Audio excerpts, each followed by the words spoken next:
Hello, good afternoon. My question is, ano po kaya yung most relevant or timely pressing environmental issue na sa tingin nyo na kailangang i-resolve dito sa Bacoor? Ooh, that question was asked to me during our intelligence round, and I've answered talaga flooding. Pagbaha talaga yung problema na kailangan nating solusyonan, because not only does it affect the livelihood of our kababayans, it also affects the lives of the people.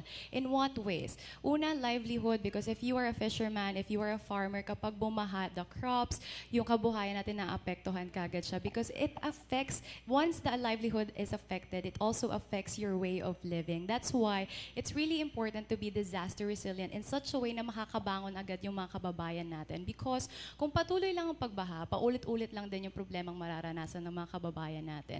It's actually a commendable action for the Philippine government now to actually look into the issues of flood control projects, because yung mga budget, yung pondo na napupunta sa flood control projects, talaga ba siyang napupunta sa flood control? Because it's more than just an issue of flooding. It's actually livelihood and life issue. Because yun nga, yung disaster resiliency is not just about being resilient in times of disaster. We have to be able to rebuild our lives after disaster.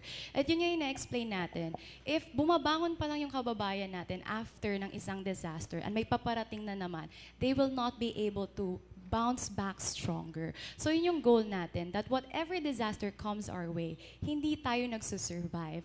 Dapat hindi tayo naapektuhan ng disaster, because there is no such thing as natural disaster.